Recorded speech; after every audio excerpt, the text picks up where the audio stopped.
What a quarter to finish the year. It took off when Hans stepped into the Apple spotlight. The coverage of 5G nationwide, the unprecedented performance of a 5G ultra-wideband. Taking center stage at Apple was further proof that our 5G built-right strategy attracts innovative partnerships with the very best companies in the world.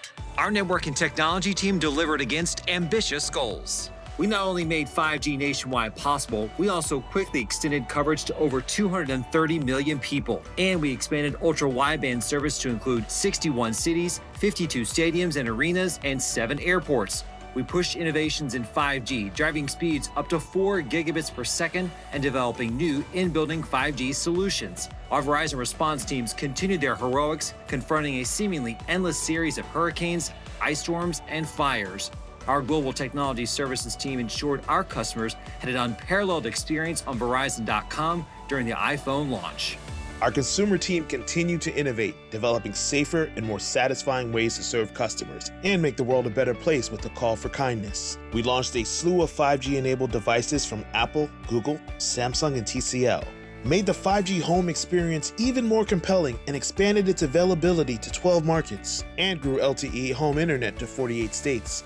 We led the industry in combating robocalls, helping customers avoid over 9 billion spam calls to date. We continue to mix and match, giving customers more of what they want, including our exclusive partnership with Discovery Plus, with favorites like HGTV, the Food Network, TLC, and Animal Planet.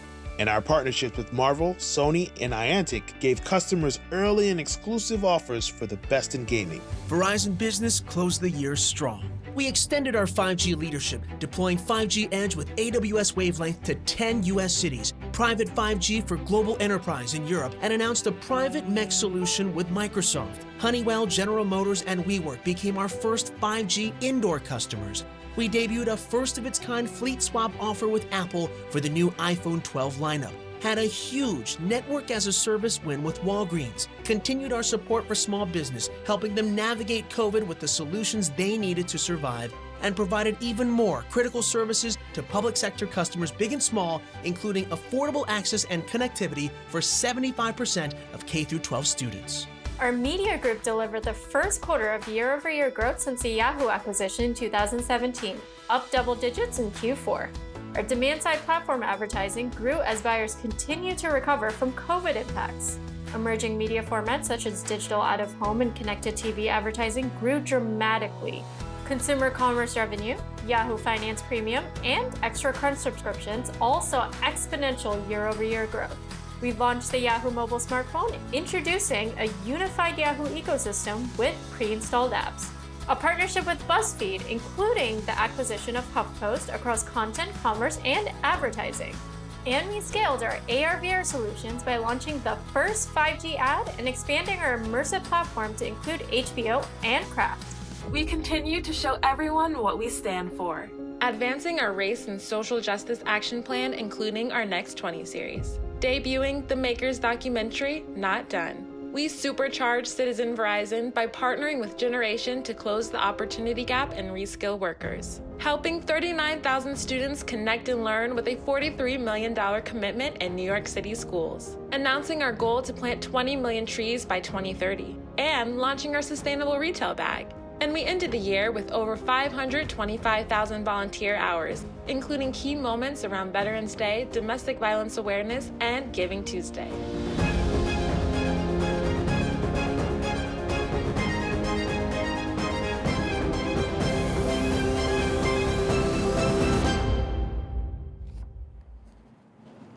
And with that, we say welcome to our 4Q20 results webcast live from Basking Ridge. It is great to be here with you. There's a lot to celebrate, as you saw in the video there, a lot for growth and a lot more to do in the year ahead. So let's get to those results. Want to let you folks know that I will be watching our live at Verizon.com inbox for your questions. We will, of course, have Q&A, but we have a lot to talk about with our leaders, so let's get right to it. Let's send it on over to Hans. We are properly social distanced. Hans, it's good to be here with you. Lovely to be here, Andy. We have had a busy meeting here in Basking Ridge with investors, media, and a lot of other stuff. At the same time, it feels like I'm in Sweden, because if I look outside here, it's snowing. So to all the V-teamers in Sweden, I hope you have snow, because now we have it in New Jersey as well. Let me talk a little bit about the fourth quarter. We have talked a lot about, we had our kickoff, we talked what we've done. I don't have words to thank all the V-teamers for the year 2020. It's one of the toughest and most complicated years I have had as a businessman in my entire career, and I think that many of you as well have the same. We pivoted in a dramatic way, in a new way of working, delivering new solutions, worked together in a totally new fashion during the last 10 months as we had the pandemic and the economical downturn and all other challenges at the same time. So I would like to start, before I talk about anything else, just taking a pause, thanking you all for a fantastic work. We wouldn't stand there today with all the V-teamers and the fantastic work you have done. Matt is going to go through the financials later on, but we had a strong year in 3 quarters, and then we just excelled in the fourth quarter. We had a service wireless revenue growth of over 2%. We promised that. We also had our earnings going up with more than 7% in the fourth quarter. Remember, fourth quarter last year was a decent, it's a good quarter. This was really good. And we are hammering into our strategy. We're doing whatever we have said since the beginning, and I'm extremely proud of it. As we embarked on Verizon 2.0 some 2.5 years ago with our new structure, our new ways of working, our way of customer centricity, this is now starting to pay off. The brand is stronger than ever. So all in all, I look back at 2020 and I'm going to remember it forever, and I think many of you will do as well, as a year that was really complicated. But we stand up for each other, for our customers, for the society, and we also deliver to our shareholders. So I think that that's really what I want to put in your minds before we get into all the weeds of this, to just take those minutes and reflect over what happened in 2020. That doesn't mean that 2021 is all over and is fantastic. Remember, we have our priority of the safety and health of all our employees as number one. And the COVID is continuing to spread across the globe and impacting families, friends, customers in an unprecedented way. We just need to take care of each other and be very, very cautious so we're not getting the COVID-19. And if we get it, we have all the support you can get from us in that sense. So putting that aside, just a couple of things on the earnings call today. As I said, quickly, when Verizon Consumer Group continue with the innovation in the core business with all the things that you saw in the video in the beginning, that means that more and more of our customers coming into unlimited and even doing unlimited premium, which is including the latest content, but also 5G. And that goes back to the launch we did with Apple in the middle of the fourth quarter. That is all adding up that Ronan and his team continue to grow the business in times like this because the customer likes what we're doing. If we then talk about Verizon Business Group, they came together some 1.5 years ago with a lot of challenges with platform scaling, and now they have been investing for 1.5 years. Still work to be done there, but clearly we see the payoffs right now on the way we go to market. Definitely with the public sector, we've done a great job during 2020 and supporting them. The large enterprise, we have signed more large enterprise that I ever heard about in the enterprise team. Of course, small and medium business challenged because in the economy, they have been the most impacted. But overall, and then topping that with a new business opportunity that comes with a 5G mobile edge compute. Finally, Verizon Media Group, what can I say?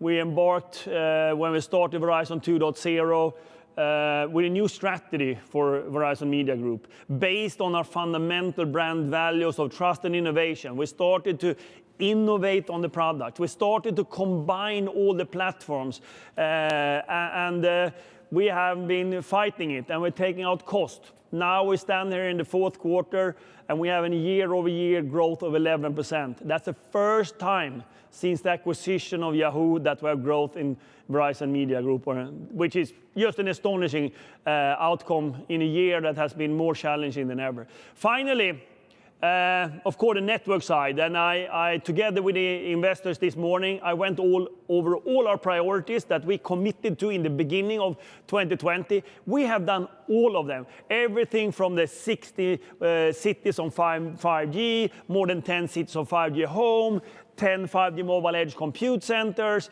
nationwide. All of that the network team have delivered during this year. So if you wrap that all up, and then you think about the 4 stakeholders that you also saw in the video, we have been delivering to all our stakeholders everything we promised and even more in all the categories in a year which is totally unprecedented. So I think that we should be very proud of 2020. We should be proud of what we're executing on. And I go back to the core values we started with: preserve, transform, and strengthen. Strengthen and transform, which was how we set up the Verizon 2.0. We are continuing with the preserve when it comes to our operational efficiency, etc. And we are transforming much more the customer centricity that we need to do. The competition is hard, we know that. We just need to continue to believe in our strategy that we're built up based on the network service, Verizon Intelligence Network, and the 5 growth vectors that I went over earlier in the year and last year. So all in all, it's just great work of all of us. That doesn't mean we don't have challenges in front of us. That doesn't mean that we have an external environment that is tough and difficult, and that we need to execute well in 2021. But once again, a great work. Speaking about the network, and I didn't mention that, but once again, we won the most important awards that you can think about when it comes to the network. So I would like the video to run, and then I guess Kyle will show up and tell you a little bit about what networks has been doing.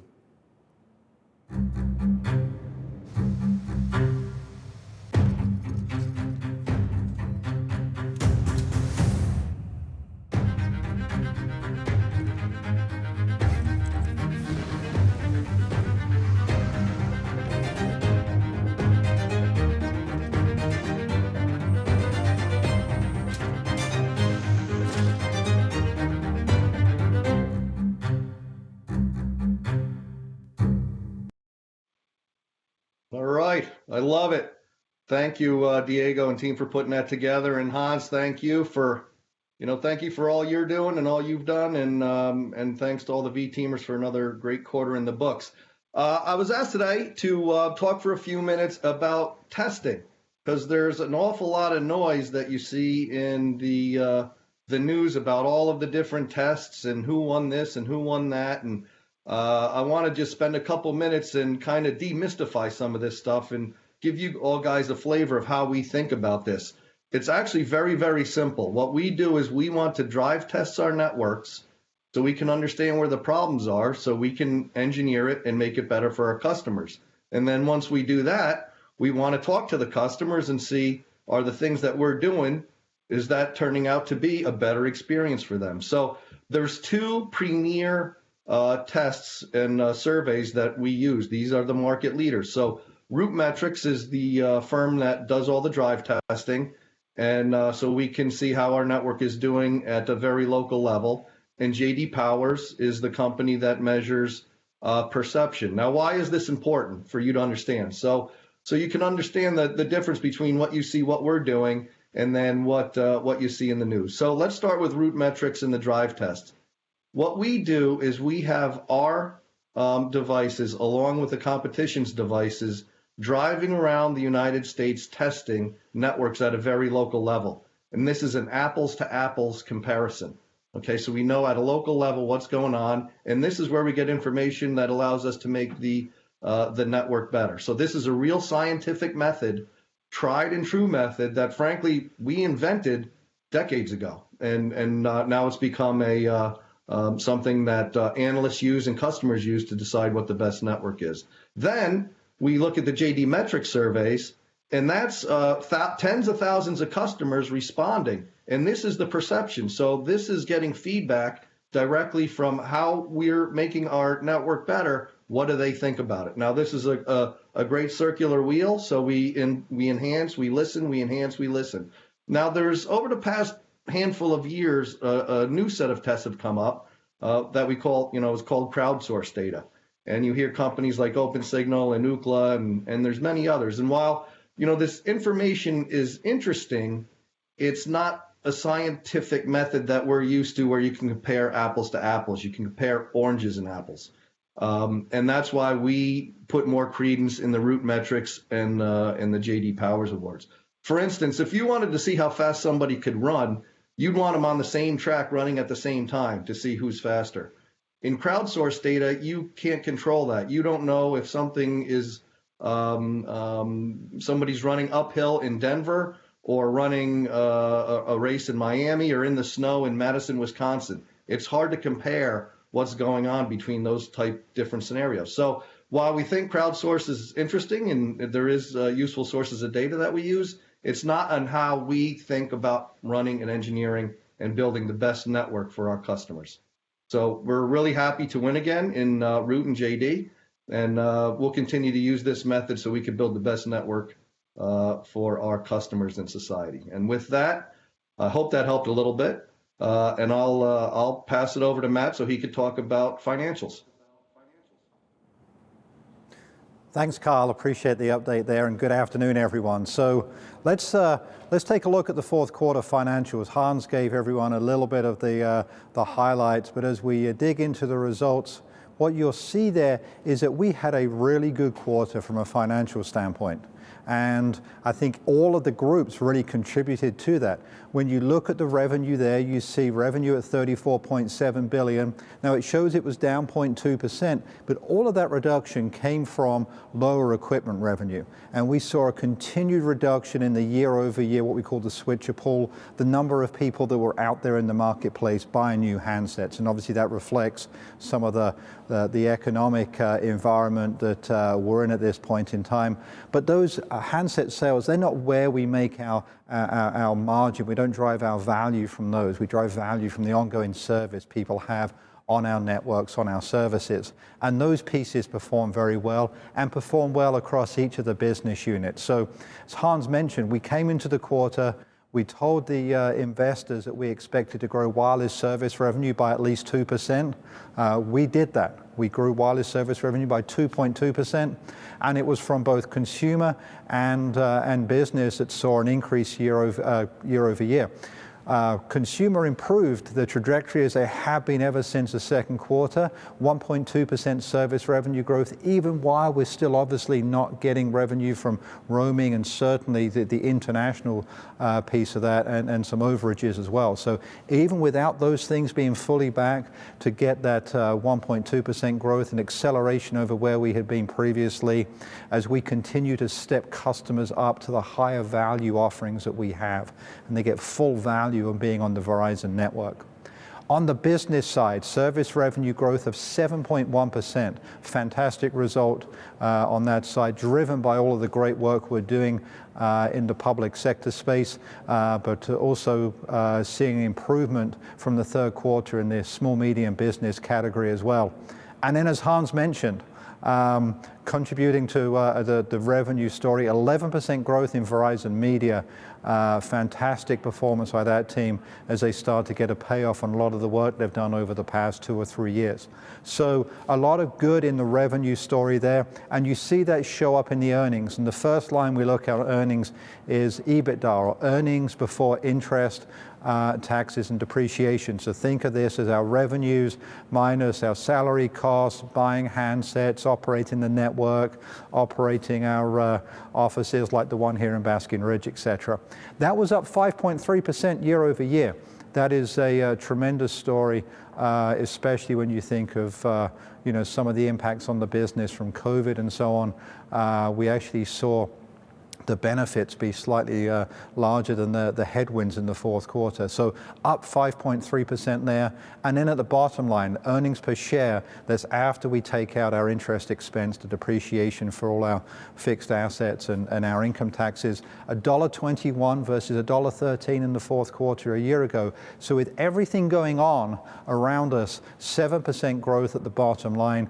Certainly great to be up that much, and certainly more than the street was expecting from us. So a very solid result for the quarter. And that meant we closed the year out. You see at the right side of the page there. Again, the revenue was down 2.7%, but driven by the equipment revenue and a lot of good momentum at the back end of the year from service revenue, from media revenue that gives us a good jump off point. EBITDA was approximately flat year over year. We had certainly some headwinds there from COVID in the second quarter and some in the third quarter. But even with that, we essentially ended the year flat there. And then at the bottom line, the earnings per share line, because of some year over year benefits in interest expense primarily, $4.90, up almost 2%. And that meant we had really good cash flow for the year. Our free cash flow, this is after adjustments in our working capital and paying for our CapEx, all our capital spending in the network and elsewhere, $23.6 billion, up 32% year over year. So strong performance for the year, and that gives us good momentum going off into 2021. And so we provided guidance this morning that we expect revenue growth, and we talked about our non-equipment revenue, our service and other revenue growing at least 2%, significantly higher than it was last year, and that wireless service revenue growing at least 3%, again ahead of the number last year. But that's really built on the momentum we have from the second half of the year that all of you delivered with the way that we reacted to all of the different circumstances we had, showing that our business can still perform very well in that environment. And that meant we gave an EPS guidance for the year, $5 to $5.15, up 2 to 5% is what we expect for 2021, and it's built off that great momentum that we've put together at the back half of the year. We just now need to go execute on that and show that despite the environment we're in, we're going to have another great year in 2021. So that's an update on the financials. We'll keep pushing as we go into the new year and look forward to reporting out more great results in 2021. So with that, I'll turn it back to you, Andy. All right, Matt, thank you very much. Those numbers, the story behind those numbers, it tells a story of perseverance, of strength. Let's keep unpacking the story behind those numbers. And of course, at the crux of it all is 5G. So let's talk a little bit about how we are putting 5G to work. And we've got so many V-teamers that are able to share those stories, and hopefully all of us can continue that drumbeat and share those stories as well. So with that, I'd like to introduce your panel today as we put 5G to work. We've got Mr. Jake Sally from Riot 5G Immersive Advertising. We've got Lee Field from the Business Group talking about Walgreens. Kate J, some amazing stories about 5G Home. And Roberto De Jesus from our CSR team. Thank you to our panel for making 5G work. So let's continue talking about this 5G story. We'll start with you, Jake. When we talk about immersive advertising, it feels very much like the future. Oh yes, those sci-fi movies. But Jake, you're here to tell us that this is happening right now, and all kinds of good stuff is happening in the world of 5G immersive advertising. Yeah, I think it's really interesting. The holidays just wrapped up, and each year I have this ritual. I go home for the holidays and show my large extended family of 20 plus people the latest immersive technology. And I've grown used to lugging these huge Pelican cases full of VR hardware, AR headsets, and having to set things up for hours until really now. Immersive content has never scaled easily. It's required this kind of clunky tech that wasn't intuitive. And the Verizon Media Immersive platform has kind of revolutionized web AR, creating this unrivaled accessibility for everyone, which, this has really been perfected during these unprecedented times for the best creatives and engineers in the industry. 3D AR content can now finally be enjoyed with nothing more than your current smartphone and a web browser. And so we've kind of combined all this technology creatively to take things like Hollywood visual effects for these snow leopards that were used in HBO's His Dark Materials, and allow consumers to let these AR versions of the leopards prowl through the consumer's own home, which makes for this kind of wild user-generated content. We also did this incredible Verizon 5G holiday market experience, which was the first 5G ad and commerce experience They used AR to have users open a portal and step into a Verizon holiday-themed store where they can, interact by tapping, spinning, rotating, opening hotspots with different Verizon store phones, watches, and speakers, and ultimately let them purchase. And so, this level of AR fidelity is, a hyperlink click away, has had these clear results. We had these user engagement and click-through rates are higher than ever, and advertisers, really come to us to choose these immersive, innovative ads units. And when we look at 5G and everything that's happening now, it's only making these experiences better, which is it's allowing for higher fidelity. We're not stuck with this kind of cartoony AR look anymore. We can kind of get into photoreal hair, fire, water, have more interactivity. And ultimately, I think what I'm most excited about is where everything's headed with these photoreal human holograms for AR ads. I love that the access is so easy, Jake, that your whole family is getting involved. And obviously, businesses are super excited about that technology. So congratulations to you and your team. Speaking of business, let's get to one of our biggest business wins here with Lee, the Walgreens Boots Alliance deal.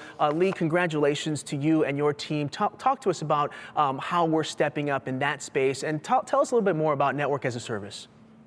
Will do. And thank you. What a great question. And to start with, I'd like to offer a huge thank you to everybody that was involved. Every single person that helped made a huge difference. The deal represents a partnership based on strong technology vision, cultural alignment, and incredible executive engagement between our two organizations.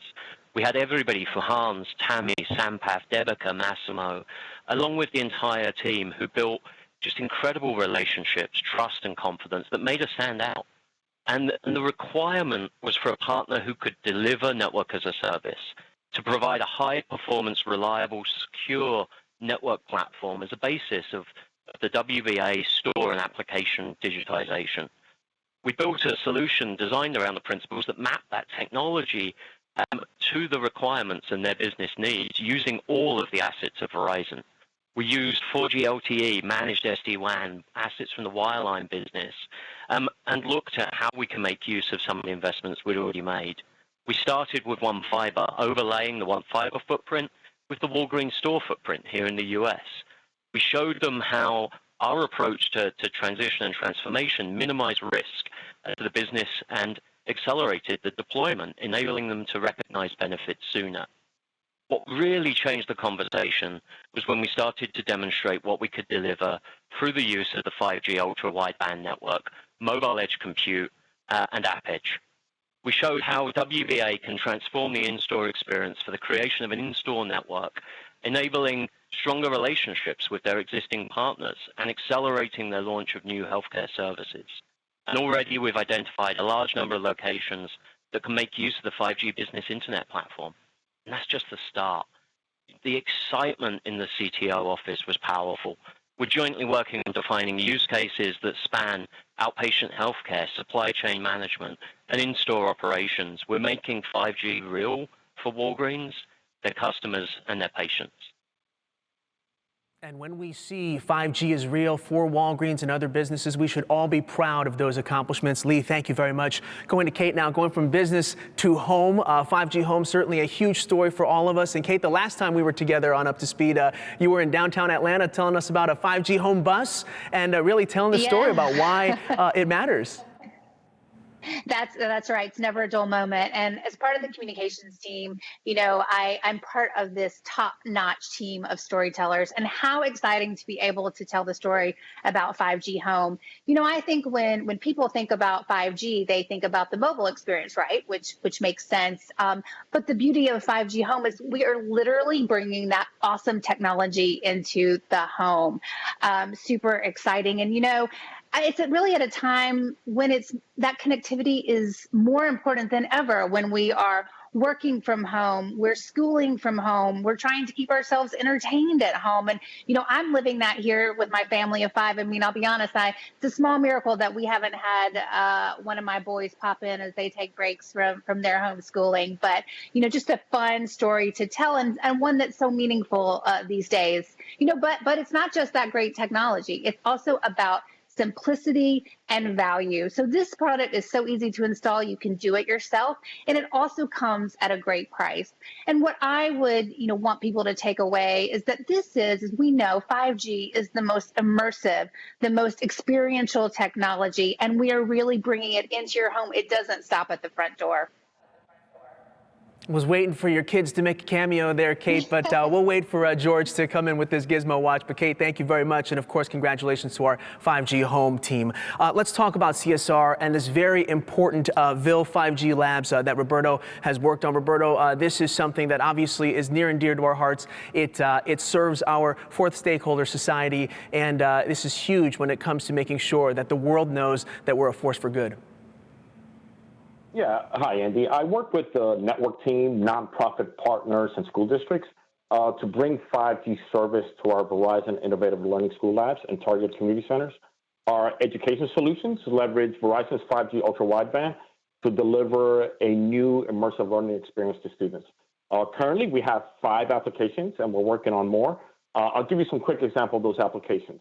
One is Visual Science, which is a VR experience where students and teachers can learn together about science concepts such as the formation of stars in the universe. Another one is Mapper's Delight, which is an AR experience. Mapper's Delight is a reference to the old hit song Rapper's Delight from the Sugar Hill Gang. In this application, an augmented reality globe appears on the student's tablet. The students can touch certain sections of the globe and will bring up the music of rappers that have mentioned that specific city, neighborhood, or region in the lyrics. This allows students to learn and explore geography together through hip hop. And launching soon, we're coming out with a new AR experience called Career Day, where students can interact with a hologram right in front of them. They get to meet leading professionals in various fields to learn about their occupation and what it took to get there. Roberto, I won't make you Rapper's Delight this time, but I will follow up with a quick question here. Tell us about why this is so personal for you when it comes to serving students in this 5G space. Yeah, well, our team is helping under-resourced students with an opportunity, right, to learn in a different way. For example, instead of the students opening up a book and reading about stars, they can now learn in an immersive ways. They can put on a VR headset and learn how those stars are created. That gets students excited and also gets me excited. From a personal side, I was also one of those under-resourced students. Growing up, I went to a Title I school and I received free lunch through middle school and high school. I struggled at school. When I look back, if I would have the same learning opportunities these kids are getting with the help of 5G, I think I would have done much better in school for myself. So when these students get the chance to learn from the 5G applications, they're also getting the opportunity to excel. It's exciting to me that we're able to help many students who look like me and many who have some of the same struggles that I had. At the end, I believe this will help them be better students. And from there, the sky is the limit. And that's cool stuff. And that's why I'm proud to be part of the CSR team. There it is, full circle moment. Roberto, congratulations to you. And of course, it's a full circle narrative for all of us. So to Roberto, Kate, Lee, and Jake, thank you so much for sharing how 5G is being put to work. And this is all ways that we can share with the world why 5G matters. And with that, I'd like to turn it back over to Hans with a little something. My favorite part of the earnings webcast, of course, is the recognition. So we're going to virtually award some of these, Hans. Thank you. You keep it over there and I stay here. Perfect.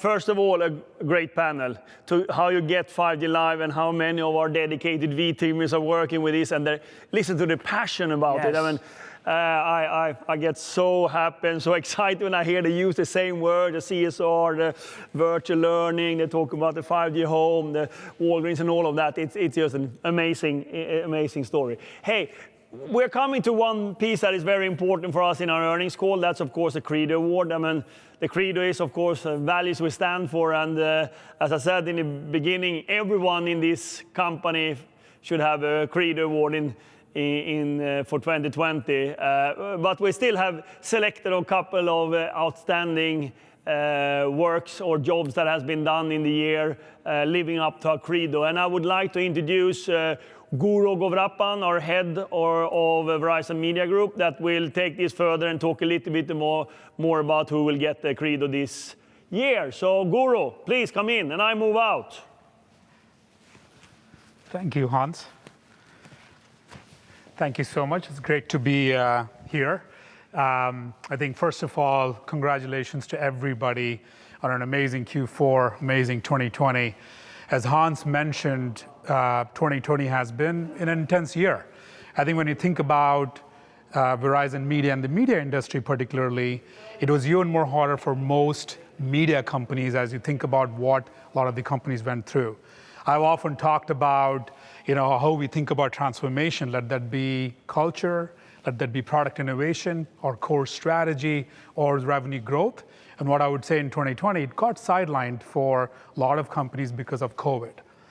What I'm proud of, how Verizon Media and how we showed up, we are really steadfast and focused on our core strategy to grow across ads, when you think about subscription and transaction.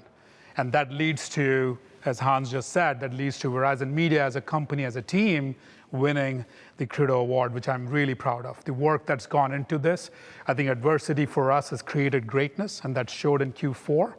And the two key areas that drove growth in Q4, when you double click on that, one on our B2B side is our ads business really driving the B2B forward and driving growth. And then on the consumer side, a lot of focus and growth on engagement across subscriptions and also transactions.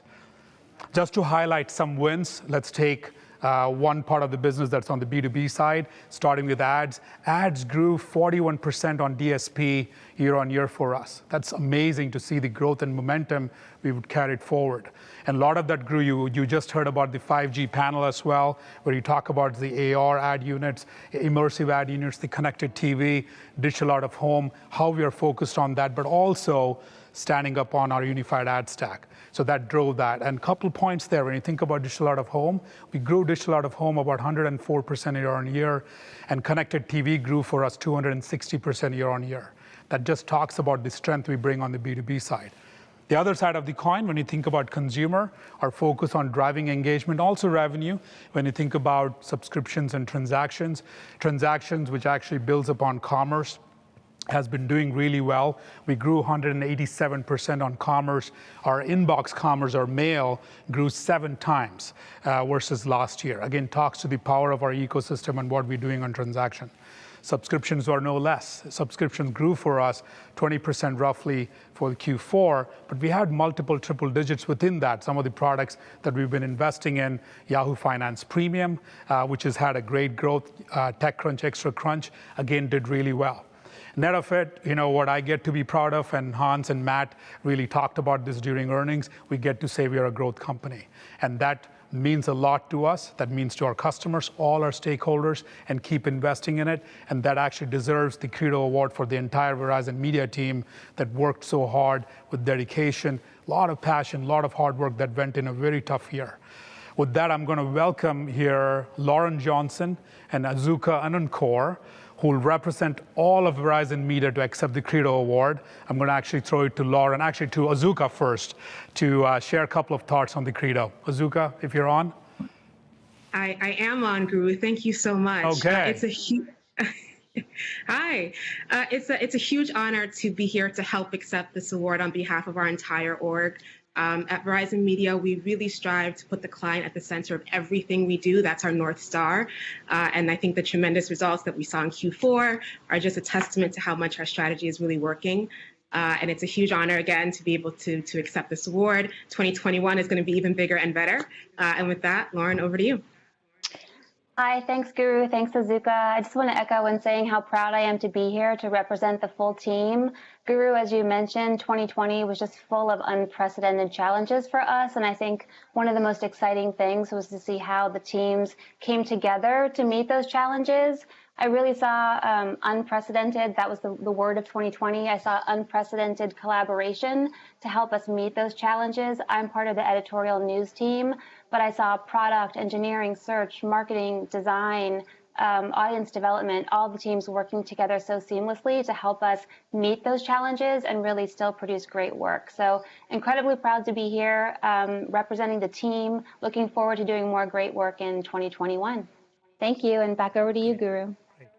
Great. Thank you, Lauren. Thank you, Azuka. I'll again say that you and the entire team, the 10,000 plus V-teamers across Verizon Media, the dedication, the hard work, couldn't thank more from bottom of my heart for everything that's gone in, but I do know 2021 is going to be even better. So thank you. With that, I'm going to pass it to Tammy for the next Credo Award. There you go, Tammy. Okay.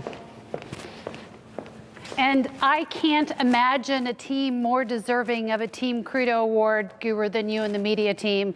Bask in the moment of growth. It's awesome, and the team has worked so hard for it. Let me just add my thanks to the entire Verizon team for a great 2020. You know, as we celebrate team success, as we celebrate individual success, it really is anchored on a strategy that we've been leaning into. Hans oftentimes talks about winning with the assets we have. And I want to just talk about an individual who led a team to win with the assets that we have as we think about our Intelligent Edge network, when we think about network as a service, when we think about bringing 5G to life for our customers. I'm going to pick up with where Lee left off in his story and introduce you to an incredible V-teamer, Joe Tayras from Colorado. So Joe, I hope it's snowing in Colorado for you as it is for us here in New Jersey. But Joe led our efforts to make 5G real for Walgreens and our Walgreens Boots Alliance team. This was an incredible effort, as you heard from Lee. He described the people involved. He described the assets that were required. He described the ability to dream big on behalf of our customers. And I am delighted today to recognize, Joe, you with the Credo Award, because it is V-teamers like you that say, I'm going to embrace the change that we're on. I'm going to recognize that forward together, we deliver on behalf of our customers. And you've proven that we can win with the assets we have while we build the business of tomorrow. And it really is the characteristics of our Credo that give you the capability to show up that way. Integrity, respect, performance excellence, accountability, social responsibility, and let me add a couple more: curiosity, commitment, and an unwavering desire to win on behalf of Verizon. And so as somebody who's a veteran in this business who knows it well, every day you redefine what success looks like. And you've done that on behalf of Walgreens, a very impressive nearly 10,000 site global win for Verizon, the biggest network as a service win we've had. And I understand you weren't satisfied with just that.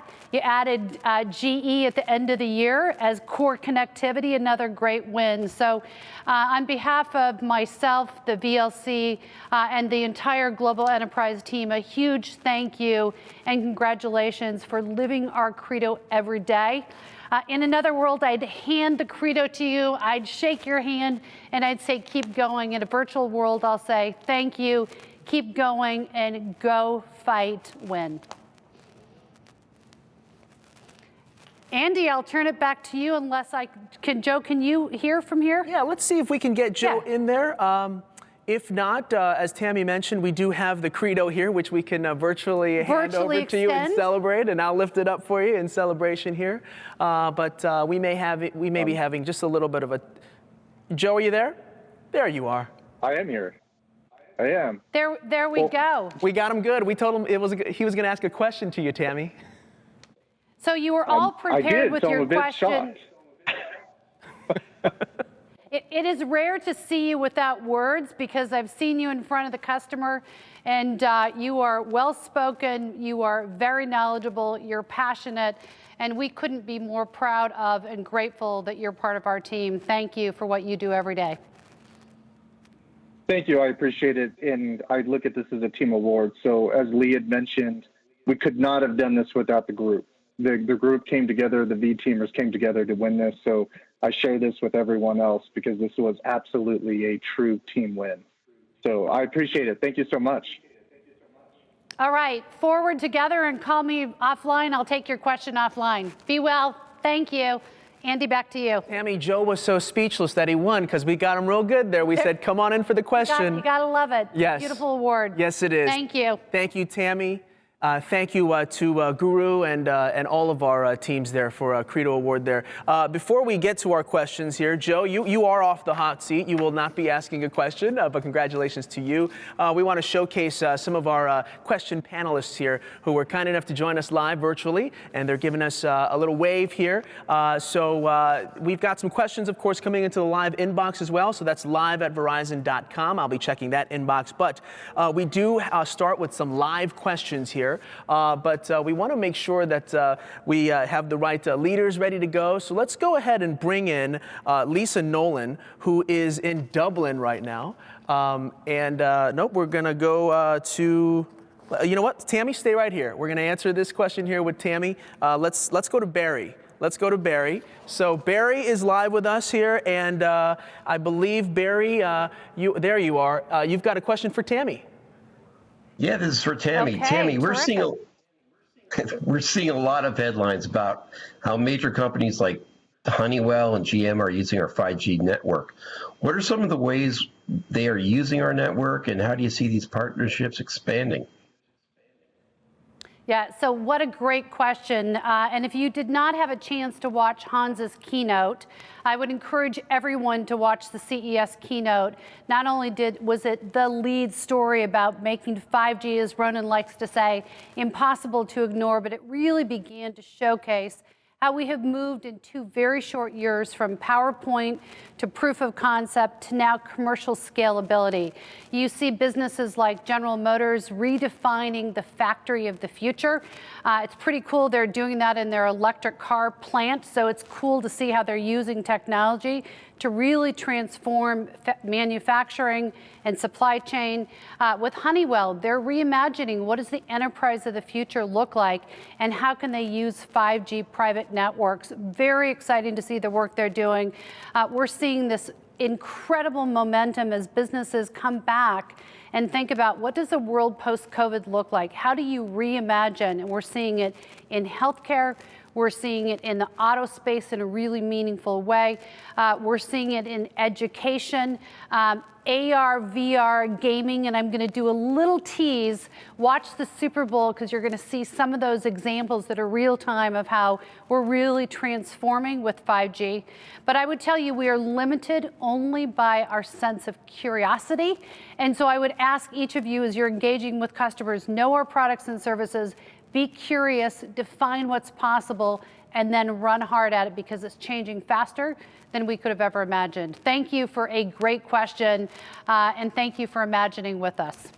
Andy, back to you. Thank you very much, Tammy. And yes, quite a tease there for the Super Bowl. So yes, watch the Super Bowl and you'll see on Up to Speed some of the stories that'll be shaping in the Verizon 5G space there. Barry, thank you so much for your question. I want to bring Ronan up here and I have a question here. This is something that I've been seeing in publications here. A tough one, but still something that we should be thinking about critically, Ronan. You know, net adds for the quarter down year over year. But with all that we've been talking about, all the ways that we've been passionate about 5G, how do we now structure the narrative so that we continue that narrative of growth and just make sure that our customers know that there's a lot to love here when it comes to Verizon? Thank you, Andy. And a great question and really the opportunity to unpack the fourth quarter and unpack the growth narrative. So the first thing is a return to service revenue growth, critically important. But really it's balanced growth, and that's what I'm particularly pleased about, is the quality of the business we wrote in the fourth quarter. Yes, our net adds were down year over year, and you'll recall that we also disclosed the fact that where perhaps others had made provisions against the KAC customers, Keep Americans Connected customers in earlier quarters, we made those adjustments in the fourth quarter, so slight adjustment like for like.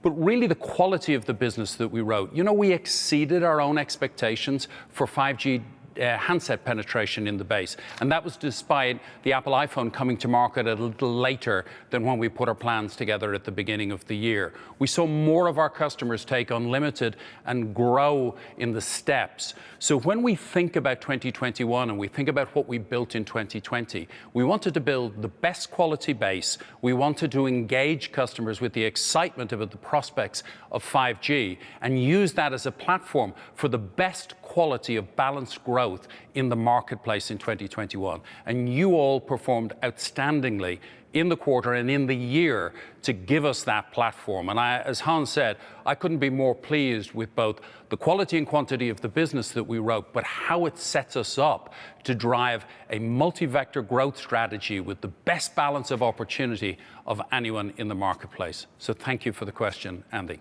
All right, thank you very much, Ronan. A lot to love when it comes to 2021 Verizon in the consumer space there. Here's a little treat for you. Yesterday, if you were on Up to Speed, you were on a quiz in which our man Bill O'Neill won this quiz. And as a token of our appreciation for taking the test and acing it, Bill joins us live, and we gave him an opportunity to ask a question. Bill, are you there? Yes. Hey, Andy. Hey, Bill, how are you? Guru? Congratulations on the quiz. And you've got a question for Guru, it sounds like. So let's bring Guru up here. And Bill, how's it feel? You beat out 23, 24, 3,000 people. That's incredible. It's just a lot of fun. All right, Bill. Guru is ready for your question. Hey, Guru. How will some of our latest VMG product portfolio changes be a game changer in 2021? Great. No, thank you for that question, Bill. And I'll piggyback on what I was talking about, a lot of focus we've had in 2020. The 4 buckets I would call out first would be on trusted content. If you look at the ecosystem today, there is so much need for creating that trusted content, and we've been really laser focused on creating that, but also building a lot of 5G experiences on that. You heard about AR earlier, kind of creating a lot of those experiential trusted content using 5G, using our platform. When you think about Yahoo and TechCrunch and other brands, how we can start creating that experiential content. The second bucket, as you think about differentiating, I would say in the connections bucket, which is one of our pillars. And when we talk about connections, we talk about creating much deeper relationship with our customers. Let that be Yahoo Finance Premium, let that be fantasy sports, or let that be advertisers connecting to their customers and creating those niche, very deep connections between both sides, publishers, advertisers, and when you think about consumers. And the next bucket, when you think about, is transactions. Again, we talked about commerce earlier. That's big differentiation for us within Inbox and how we are bringing value to a lot of our consumers across not just the email portfolio, but all the 900 million monthly active users we have globally. Tied to transactions is not just commerce, but also sports betting. Today, we are live in 6 states on sports betting. We're going to be launching 3 more by end of this quarter. So a lot of focus on building on that momentum on sports and sports betting as well. And then the last bucket that I would call out is more around society and how we give back. There is a big differentiator here for us. I think you've heard about Citizen Verizon many times, how we give back to a lot of society work. One of the focus we've been working on is mental health, and how we bring that not just to our employees, but also for our customers, whether there is Yahoo Life and a lot of work happening around mental health. And I see that as for us leading, and we've been leading that last year and year before, and we'll continue to focus on that. So that's how we're going to bring the entire ecosystem, differentiating ourselves and continuing to add value to all our stakeholders. Thanks again, Bill, for the question. Thank you, Andy. Guru, thank you very much. Congratulations again to Bill. We'll see you on the next trivia quiz on Up to Speed there. We have a taped question here from J.R. Romero, and this question is for Diego. And Diego joins us virtual here. So let's go ahead and run the question straight from Irving, Texas. J.R.? Hi, Diego. 2020 brought a number of societal challenges that Verizon addressed head-on. The global pandemic, remote learning, social justice. How is this past year shaping how the brand is approaching 2021?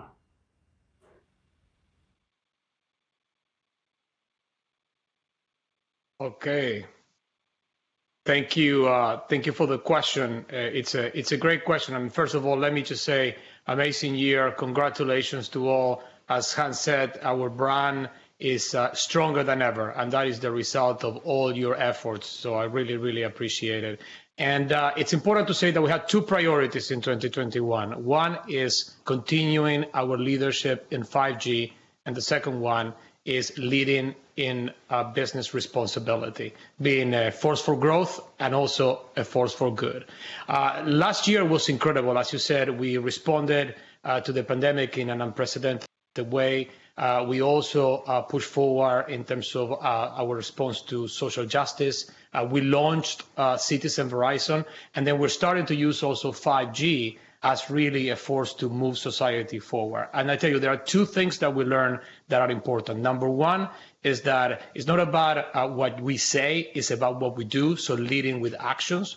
And second, and also most importantly, is that taking our actions based on the unique purpose that we have, as opposed to just creating generic responses. And we're taking all of this into 2021. So what you're going to see us doing is doubling down in our efforts around Citizen Verizon in three key areas. Number one, and I think probably the biggest one, is our efforts around the digital divide, solving the digital divide. This is now one of the key issues in society around the difference between the haves and the have-nots. And Verizon has a unique perspective, unique solution, and also responsibility to help on this area. Second, climate protection, especially around our efforts to become carbon neutral by 2035. And third is how do we help people and businesses having the skills to succeed in the new digital economy. I know that Tommy just mentioned this, but in the Super Bowl, you're going to see something really, really special that we're launching to support struggling small businesses that have been hit very hard because of the pandemic. So we'll be launching a new program there that will offer both support, economic support in the short term, but also the longer term support they need to succeed in the new business economy. So overall, I'm very excited about 2021, and I can't wait to get all these programs underway. Back to you, Andy. Diego, thank you very much. Love the shirt, Force for Growth, Force for Good, something we should all be thinking about. Before we get to our next live question panelist, a congratulations to Mr. Christopher Pagano and his wife, Nikki, both of them V-teamers and both of them welcoming in their second daughter. And we have a picture here, and this is baby Everly with big sister Eliana. And what a great way to start the year. Look how cute that picture is. Christopher, Nikki, congratulations to you. And I understand you have a live question. Yes, thank you very much. Certainly a crazy December and end of the year. So this question's for Kyle. Kyle, during the Apple event, Hans announced turning on 5G nationwide. So how does our network continue to grow today, and what's the best way to talk about and showcase the difference between us and our competitors? Excellent question. I appreciate that. So, well, first of all, we have best technology. So you see the capabilities of ultra wideband 5G. We're the fastest in the world. It's the cutting edge technology that we're deploying widely. Hans announced today, we put on over 14,000 sites last year. We're going to do the same again. We're not going to slow down. We're going to keep expanding the network. We're also going to keep bringing new technologies in both nationwide as well as ultra wideband, but we're going to put in new cell sites, more coverage, work on reliability. I think it fundamentally comes from all the things we have done for years and years and years to be the best network. You want to be reliable. We want to have superior performance, and we want to have technology leadership. We're going to continue to push all of those, and we're going to spend a lot of money and capital to improve our networks even more in 2021 for the benefit of our customers. So 2021 is going to be a fantastic year for us. Our customers are going to see great improvements, and it's good for them, it's good for society, it's good for us. So we'll just keep pushing. All right, Kyle, thank you very much. And to Christopher and Nikki, congratulations on your baby girl. All right, our next question here is from Denver, Colorado. This is from Mark, and this question is for Rima. So let's go ahead and play Mark's question. Hi, Rima. We saw our partnership with UPS take center stage at CES. With drones becoming more popular, how do we see drones fitting into our overall strategy? Thank you for the question, Mark. Yeah, it was great to see drones featured so prominently at CES, and to also see all of the interest in the announcement that we did with UPS. I think drones is a great example of what we refer to and what Hans referred to as transformational business opportunities. And as much as we are looking to preserve and strengthen our existing and nascent businesses, we are also looking at new transformational businesses, and drones definitely falls into that category because it is an example of a business that truly benefits from the best network and from the best connection. So this year, obviously, we will have what we've announced in the logistics use case, but we will also be looking at other drone use cases. And then definitely, as soon as we are able to launch our 5G connected drone. So I would say stay tuned, lots more to come in the robotic space and also in other transformational opportunities leveraging our 5G network. Thank you, and back to you, Andy. Rima, thank you very much. An exciting space indeed. Thank you very much for your leadership on strategy there. Finally, we have a taped question here from Neha, and this is a question for Christy. So let's go ahead and roll that question. Hi, Christy. First of all, a big thank you to you and your team for leading the way and for all the communications throughout this pandemic. I did have a question for you.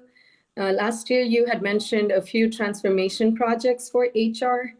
What can you tell us about that and what we can expect for 2021?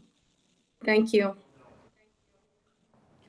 Thanks for that question. It's great to be here talking to all the V-Teamers today. We've got a very exciting 2021 planned on the employee front to augment all the exciting things you heard from all the operating leaders. Starting off in Q1, we're going to have another Stock Together grant, so stay tuned. A lot more coming. We launched that program last year. We also have something coming this year called Talent GPS, where we're going to unveil all of the job families and roles and skills and competencies that are needed in jobs throughout the whole company, so employees can work on their development plans and use our learning portal for growth. And we just launched yesterday something called Project Aurora. We're going to move all of our HR systems to the cloud. It's going to take us into the first quarter and second quarter of 2022, but we're really excited to begin to bring to life a consumer-grade experience for our employees and our managers. So lots more to come. All right, Christy, thank you very much. And thank you, of course, to all of our panelists. Keep those questions coming to live@verizon.com. Of course, we did not get to all of the questions. Obviously, our V-Teamers are excited about the new year. They've got questions. They're passionate, as we talked about. And as you saw during the 5G panel, people want to win. Our V-Teamers want to win, and they want to share that knowledge with you. So with that, we're going to send it back to Hans for one final word and, of course, a little bit of dinner table talk. Huh? Yeah, exactly. We cannot miss that. Exactly. If there's something that we know is happening after earnings calls or any launches, that I will tell you what are the important stuff to share with your friends at the dinner table, on the walk, whatever you're doing with your friends and family. I think it's pretty simple this quarter. Number one, I think you should tell them that 2020 was an unprecedented year. We performed well with all our stakeholders, and especially on the financials. You can go over that because today is the earnings day. Remember the numbers that Ronan and Tammy and Guru talked about, and of course Matt. I think that's important. So number one, talk about 2020 and the financial performance we had in a year like this. Secondly, I think we should talk about the prospect of growth in the future. And how we are now set up ourselves. And Matt talked a little bit about our guidance going forward, the 5 growth vectors. And here you can chip in wherever you are, either in the network or in the business side, the media side, or the consumer side. All of us are adding to the growth that we're aspiring from right now, and we have been geared up to Verizon 2.0. So that's the second. The third one, I think, is about you and about how you feel working at Verizon after this year, and talk about the importance of communication and the importance of staying safe and healthy in this time. That is an ongoing and very important topic. So with those three, you can spend hours on a dinner. I mean, all the way from the starter to the long after the dessert and coffee, I can tell you. I've tried it as usual, and I found it to be a very lengthy and great conversation with my family and friends. So with that, again, I would like to thank you for a great 2020. Now we steer the focus to 2021 with the strategy we have. We've already deployed our targets. We are just to a very fast start out here from the block. So thank you all. Thank you for 2020. Thank you for being V-Teamers. See you soon.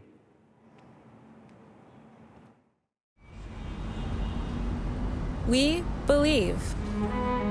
We believe in the power of technology and connections and experiences.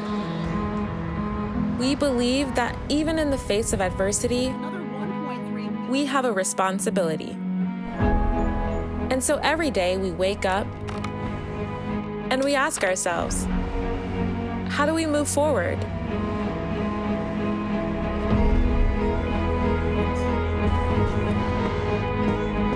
We move forward by focusing outward, not inward, making it easy for our customers by listening, anticipating, responding, by keeping our commitments to ourselves and to them.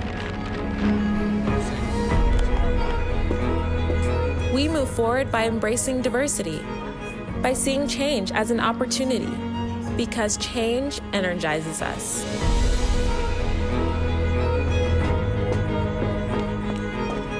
We move forward by working hard, taking action, taking personal accountability for getting things done, and always running to that crisis. We move forward the same way we always have, by believing in values that we all share. That is our credo. More important now than ever, it's how we will always move forward together.